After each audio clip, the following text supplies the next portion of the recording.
ডিবলা সদর ইউনিয়নের বেলি প্রতিবন্ধী ফোরামের সভাপতি আছেন আমাদের সঙ্গে লাভলি আপা, তিস্তা প্রতিবন্ধী ফোরামের সভাপতি এবং আমাদের কোষাধ্যক্ষ। আমরা তাদের সঙ্গে মূলত একটা বিষয় নিয়ে আলোচনা করব যে সরকারি বিভিন্ন ধরনের যে সুযোগ সুবিধাগুলো রয়েছে সেই সুযোগ সুবিধাগুলো আমাদের প্রান্তিক পর্যায়ের মানুষের দোরগোড়ায় পৌঁছাতে যে চ্যালেঞ্জগুলো রয়েছে, যে বাধাগুলো রয়েছে, সেই বাধাগুলো মূলত কি কি। বিশেষ করে প্রান্তিক পর্যায়ের মানুষেরা অভিযোগ যেটা করে থাকেন যে সরকারি সুযোগ সুবিধাগুলো আমরা পাই না।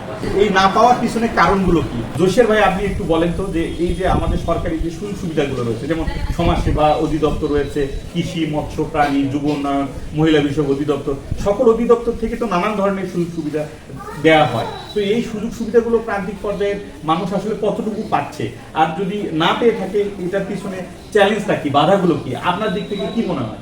সবচেয়ে বড় বিষয় হলো সেটা পাওয়ার ক্ষেত্রে আমরা যারা প্রতিবন্ধী আছি প্লাস হচ্ছে প্রান্তিক যে জনগোষ্ঠী আছে তারা আসলে যোগাযোগের ব্যবস্থাটা আসলে কোথায় গেলে এই জিনিসগুলো পাওয়া যাবে, এই জিনিসটা জানার পরেও তারা বারবার ভুল করে যে আসলে কোন জায়গায় গেলে আমাদের এই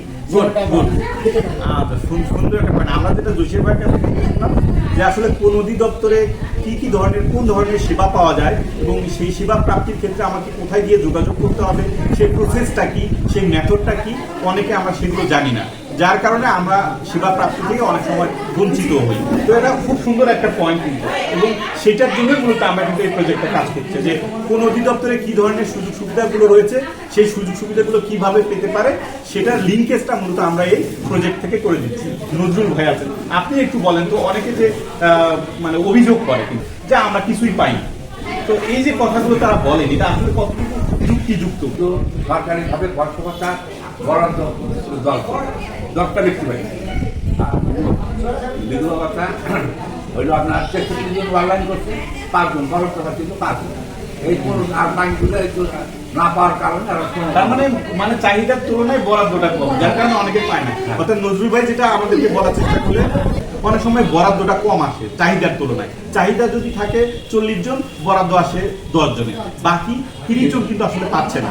ওই যে 30 জন পাচ্ছে না তারা নানান সময় নানান ধরনের অভিযোগটা করে থাকে। এই ভাতা দেওয়ার ক্ষেত্রে বা সরকারি সুযোগ সুবিধা দেওয়ার ক্ষেত্রে অনেকে নাকি টাকা নেয়, বিভিন্ন ধরনের হয়রানি করতে হয়। এইটা আসলে কতটুকু সত্য বা আপনার দিক থেকে কি মনে হয় যে আসলে কি হচ্ছে? ওরা সঠিক জায়গায় আসে না, আসে ওরা দালালের কাছে চক্রে পড়ে, টাকা দেয়, কাজও হয় না। কিন্তু যদি সঠিক জায়গায় আছে, সমাজসেবা অফিসে আছে, তাহলে কিন্তু কাজটা আসলে কিন্তু আমরা জানি যে ভাতা প্রাপ্তির ক্ষেত্রে তো কোনো প্রকার টাকা পয়সা লাগে না, 1 টাকাও লাগে, এটা ফ্রি অফ কস্ট। যাই হোক, লাভলি আপা যেটা বললেন সেটা হচ্ছে যে আমরা আসলে সঠিক সময়ে সঠিক জায়গাটাতে আমরা যেতে পারছি না, যার কারণে আমরা প্রতিবন্ধী ভাতা, বয়স্ক ভাতা, বিধবা ভাতা, মাতৃত্বকালীন ভাতা, DWD, VGF, রেশন কার্ড, এই যে সুযোগ সুবিধাগুলো রয়েছে, এই সুযোগ সুবিধাগুলো থেকে আমরা অনেক সময় বঞ্চিত হচ্ছি। আমরা অনেক সময় যে জায়গায় গেলে আমি এই সুযোগ সুবিধাটা পাবো, সেই জায়গাটাতে না গিয়ে আমরা অনেক সময় দালালের মাধ্যমে যাওয়ার চেষ্টা করি।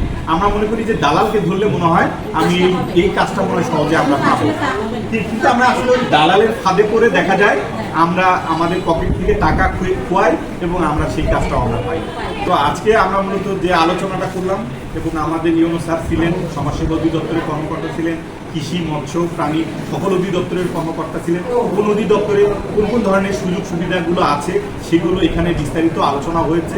আশা করা যায় এরপর থেকে প্রজেক্ট আমাদের এই pathways to prosperity for extremely poor people প্রজেক্টটা যেভাবে কাজ করতেছে, এই বিভিন্ন ধরনের সরকারি যে সুযোগ সুবিধাগুলো মানুষের দোরগোড়ায় পৌঁছে দেওয়ার জন্য যেভাবে কাজ করছে, আমরা আশা করি যে এই দালাল চক্র থেকে আমরা একদিন বেরিয়ে আসতে পারবো এবং এই সরকারি যে সুযোগ সুবিধাগুলো রয়েছে আমরা একদম উপযুক্ত মানুষ, যারা যোগ্য মানুষটাই যোগ্য যে সেবাটা সেটা এক সময় পাবেন, এবং এটাতে আর কোনো বাধা থাকবে না। অবাধে মানুষ সকল অধিদপ্তরে যেতে পারবে, সকল ধরনের সুযোগ সুবিধা গ্রহণ করতে পারবে।